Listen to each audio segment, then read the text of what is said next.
Students, database management में बहुत दफ़ा हमें इस किस्म की सिचुएशन सामने आती हैं कि जब हमने एक डेटाबेस सीरीज़ से दूसरी डेटाबेस सीरीज़ का रेफरेंस यूज़ करते हुए कुछ डिसीजन करने होते हैं। फॉर एग्ज़ाम्पल, हमें ये पता है, मैं एक एकेडमिक एग्ज़ाम्पल आपके सामने रखने लगा हूँ, आसानी से समझ आ जाएगी। हम सबको पता है कि किसी भी क्लास में अगर स्टूडेंट के नंबर 80 और 90% के दरमियान में हैं तो हम उसको ए ग्रेड देते हैं। 90% से अबव पे ए प्लस ग्रेड आ जाता है। 70 से 80% के दरमियान में स्टूडेंट के नंबर हों तो उसको हम बी प्लस ग्रेड दे देते हैं और इस तरीके से हम उसकी ग्रेडिंग करते जाते हैं। तो ये जो ग्रेड बुक है वो हमने पहले से डेवलप की हुई है। हमें पता है कि जो ही किसी स्टूडेंट के नंबर 70 और 80 के दरमियान में होंगे उसका ग्रेड ये होगा, उसके ग्रेड अगर 80 और 90% के दरमियान में होगा तो उसका ग्रेड क्या होगा, ये पहले से हमने डेवलप कर लिया। अब अगर क्लास में कोई 100-150 स्टूडेंट मौजूद हैं, हर एक के नंबर डिफरेंट हैं, तो हमारे पास बारी बारी उसको देखने के उसके स्टूडेंट के नंबर किस पर्टिकुलर ग्रेड में फॉल करते हैं हमें मैनुअली चेक करना पड़ेगा। इस सेशन में हम देखेंगे इस मैनुअल चीज़ को हम ऑटोमेट कैसे करेंगे एक्सेल की मदद से। एक्सेल में दो बड़े यूज़फुल फंक्शन हैं जिसको हम यूज़ करते हुए यही काम करेंगे कि एक सीरीज़, एक ग्रेड बुक जो पहले से डिफाइंड है उसको यूज़ करते हुए हम दूसरी सीरीज़ में रेफरेंस कैसे डेवलप करेंगे। तो आइए कंप्यूटर पे चलते हैं और देखते हैं कि एक्सेल में वो कौन से फंक्शन हैं जिनको हम यहाँ पे यूज़ करेंगे।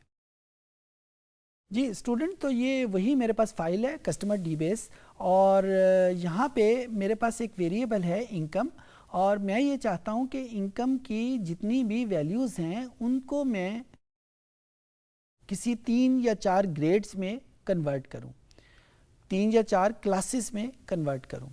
कौन सी क्लासेस में कन्वर्ट करूँ? जिस तरह यहाँ पे मैं कह देता हूँ कि उसके स्टार्टिंग विद 0 से लेकर 300 तक एक क्लास, 300 से लेकर 600 तक दूसरी क्लास, और 600 से 900 तक तीसरी, एंड देन फोर्थ। और इनको मैं नाम दे देता हूँ, जो 0 से लेकर 300 तक है उनको मैं लो इनकम ग्रुप कह देता हूँ, जो 300 से 600 तक है उनका नाम मैं मीडियम कर लेता हूँ, और जो 600 से 900 तक है उनको मैं हाई इनकम ग्रुप कह देता हूँ, और जो 900 से 1200 तक है उनको मैं वेरी हाई कह देता हूँ।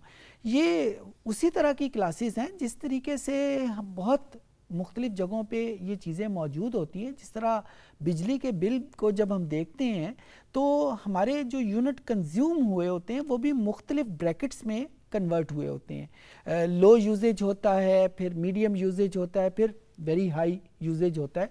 लो यूजेज का जो टैरिफ है वो डिफरेंट है, मीडियम यूजेज का टैरिफ डिफरेंट है।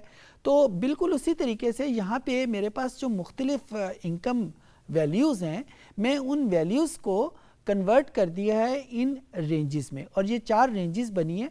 और रेंजेस मैंने कैसे बनाई हैं, जो बहुत याद रखने वाली बात है, रेंज का वर्ड जब हम यूज़ करते हैं तो उसका एक स्टार्टिंग पॉइंट है और एक एंडिंग पॉइंट है। जिस तरह पहली रेंज जो है वो 0 से लेकर 300 तक है, तो जो लो की वैल्यू मैंने लिखी है वो रेंज की स्टार्टिंग वैल्यू के आगे लिखा है।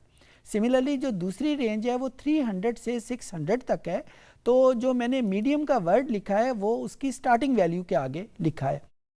600 टू 900 ये तीसरी रेंज है, और इसमें मैंने जो उसको कैटेगराइज किया है वो मैंने उसकी स्टार्टिंग वैल्यू के आगे लिखा है। सो ये बहुत याद रखने वाली बात है कि मैंने ये इनको जो कैटेगराइज करने के लिए जो नाम इस्तेमाल किए हैं वो मैंने कहाँ पे लिखे हैं। यहाँ पे मैंने लो, मीडियम, हाई वगैरह यूज़ किए हैं। यहाँ पे हम ए, बी, सी और डी भी इस्तेमाल कर सकते हैं, या कोई भी नाम जो आप रखना चाहें वो हम कर सकते हैं। अब हम देखते हैं कि इन रेफरेंसेस को हम उस कस्टमर डी बेस में कैसे रखेंगे। सबसे पहले तो मैं जो रेंज मैंने डिफ़ाइन की है इसका मैं एक नाम रख देता हूं ताकि मेरे लिए इसको रेफ़र करना आसान हो। मैं इसका नाम रेंजेस का वर्ड यूज़ करता हूं, और मैंने इस पूरी रेंज को जो C4 से लेकर D8 तक है मैंने इसका नाम रेंजेस रख दिया। नाम रखने का जिस तरह पहले सेशन में भी बताया था कि सिर्फ और सिर्फ एक फ़ायदा है कि उसको रेफ़र करना हमारे लिए आसान हो जाता है। अब इस इनकम के आगे मैं एक कॉलम और बना लेता हूँ और यहाँ पे इसकी वैल्यू मैं लिखता हूँ, और लिखने के लिए जो फंक्शन मैं यूज़ करूँगा वो वी लुकअप और एच लुकअप के में से कोई एक फंक्शन यूज़ करूँगा। इन दोनों फंक्शन में जो डिस्टिंक्शन है वो इनके पहले वर्ड में मौजूद है। V stand for vertical, H stand for horizontal. V वहाँ पे इस्तेमाल होगा जहाँ पे हमारे पास डेटा जो है वो एक वर्टिकल कॉलम में मौजूद हो। H because it stands for horizontal, ये हर उस जगह पे इस्तेमाल होगा जहाँ पे जो हमारा रेफरिंग डेटा है वो एक हॉरिजॉन्टल लाइन की सूरत में हमारे पास मौजूद हो। So V lookup stand for vertical lookup, H lookup stands for horizontal lookup. V lookup हर उस जगह इस्तेमाल होगा जहाँ पे हमारे पास रेफरिंग डेटा किसी वर्टिकल लाइन में है। यहाँ पे हमारे पास क्योंकि रेफरिंग डेटा एक वर्टिकल कॉलम की सूरत में मौजूद है, लिहाजा मैं जो कमांड यूज़ करूँगा वो वी लुकअप की कमांड होगी, वो एच लुकअप की कमांड नहीं होगी। ज़्यादातर हमारे पास जो कमांड यूज़ होती है वो वी लुकअप ही यूज़ होती है, और उसकी बुनियादी वजह ये है कि डेटा एनालिटिक्स में जो डेटाबेस मैनेजमेंट या डेटाबेस का जो स्टाइल है वो वेरिएबल की इंफॉर्मेशन आमतौर के ऊपर कॉलम में लिखी होती है और रोज़ में रिस्पोंडेंट की वैल्यूज़ लिखी होती है, और हम जो एनालिसिस कर रहे होते हैं वो वेरिएबल लेवल के ऊपर कर रहे होते हैं, रिस्पोंडेंट लेवल के ऊपर नहीं कर रहे होते। लिहाजा ज़्यादातर जो कमांड यूज़ होगी वो वी लुकअप होगी, but it does not mean कि एच लुकअप यूज़ ही नहीं होती है लेकिन कम यूज़ होती है। सो यहाँ पे मैं वी लुकअप की कमांड यूज़ कर लेता हूँ, और वी लुकअप के बाद आप देखें नीचे एक एक्सेल ने हमारी हेल्प के लिए एक छोटी सी हेल्पिंग सिंटेक्स लाइन भी लिखती है कि सबसे पहले वी लुकअप में हमने जो इंफॉर्मेशन प्रोवाइड करनी है वो उस चीज़ की इंफॉर्मेशन प्रोवाइड करनी है कि मैं किस चीज़ को लुकअप करना चाहता हूँ। मैं इस वैल्यू को लुकअप करना चाहता हूँ, और कहाँ लुकअप करना चाहता हूँ। जो रेंज है, जो टेबल है जिसमें से हमने डेवलप किया हुआ है, उस शीट 1 में हमने टेबल बनाया था जिसका नाम हमने रेंजेस रखा था, वहाँ पे इसकी इंफॉर्मेशन मौजूद है कि किस वैल्यू को लो रखा जाएगा, किस वैल्यू को हाई कहा जाएगा, किस वैल्यू को वेरी हाई कहा जाएगा। तो मैं वो नेम यहाँ पे लिख देता हूँ जो रेंजेस मैंने यहाँ पे डिफ़ाइन की थी। और फिर उसके बाद तीसरी इंफॉर्मेशन जो इस कमांड को चाहिए वो ये कि जो रेंज हमने डिफ़ाइन की हुई है, जिस टेबल से हमने रेफरेंस लेना है, जिस रेफरेंस को लेना है वो उसके कॉलम नंबर 1 में मौजूद है, कॉलम नंबर 2 में मौजूद है, या 3 में, या कौन से कॉलम में मौजूद है।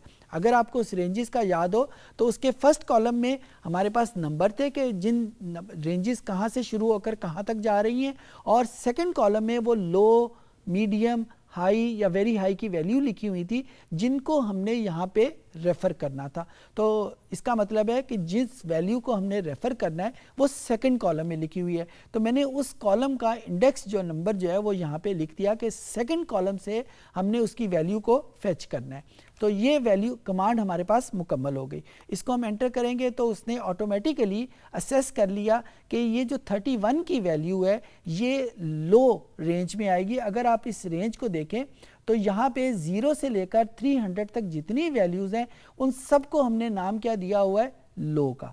सिमिलरली 300 से 600 वो मीडियम है। अब हम देखते हैं इसी कमांड को हम कॉपी कर लेते हैं for the rest of the rows, और यहाँ पे मैंने जब इसको पेस्ट किया तो हर उस जगह पे ये इसने लो लिख दिया जो 0 और 300 के दरमियान है, हर उस जगह पे इसने मीडियम लिख दिया जहाँ पे ये 300 और 600 के दरमियान है, एंड देन सो ऑन। सो इस तरीके से हमारे पास एक कॉलम बन गया कि यहाँ पे हम लो, मीडियम या हाई या जो भी हमने कैटेगरीज डिफ़ाइन की हुई हैं उसके मुताबिक हम लिखते हैं।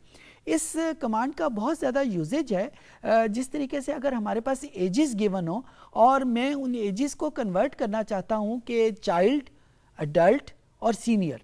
चाइल्ड सबको पता है कि 0 एज से लेकर आम तौर के ऊपर 20 साल से कम तक को हम चाइल्ड कहते हैं, 20 साल से लेकर 40 साल तक हम आम तौर के ऊपर अडल्ट कहते हैं, और 40+ ईयर्स को हम सीनियर सिटीज़न के नाम के ऊपर आमतौर पे कहते हैं। वैसे ये रेंजेस डिफरेंट भी हो सकती हैं, एज का मामला वैसे भी बड़ा टची होता है, तो मैंने हाइपोथेटिकली ये रेंजेस डिफाइन कर ली। तो मैं उस एजेस की इंफॉर्मेशन को जो नंबर की सूरत में गिवन है, मैं इसको कैटेगरीज में भी कन्वर्ट कर सकता हूँ। जब हम स्कूल में ग्रेड्स बनाते हैं कि किस स्टूडेंट को ए ग्रेड मिला है, किस स्टूडेंट को बी ग्रेड मिला है, वो बी कैटेगराइजेशन होती है कि हमें पता है कि जिस भी स्टूडेंट के नंबर 80% से ज़्यादा हैं उनको ए प्लस ग्रेड मिलेगा, जिस भी स्टूडेंट के नंबर 70 और 80% के दरमियान में है उसको ए ग्रेड मिल जाएगा, एंड देन सो ऑन। सारे ग्रेड जो हैं वो डिफाइन है। तो उसी तरीके से अगर हम एक रेंज डेवलप कर लें जहाँ से हम नंबरों को रेफ़र करेंगे और फिर अलहदा जब हमारे पास नंबर हों वहाँ पे हम इनको इसी वी लुकअप के फंक्शन को यूज़ करते हुए हम उनकी रेंजेस को डिफाइन कर लेंगे। उम्मीद है कि चीज़ें आपके लिए आसान होंगी।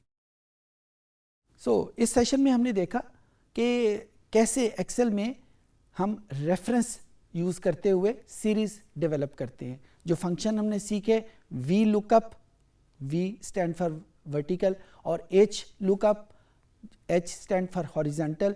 दोनों फंक्शन एक तरह के हैं, लेकिन एक वर्टिकली परफॉर्म होता है, एक हॉरिजॉन्टली परफॉर्म होता है। और फिर इनको यूज़ करते हुए एक्स लुकअप जो ज़्यादातर वर्टिकल हम अप्लाई करते हैं, हम इसको कैसे अप्लाई करेंगे।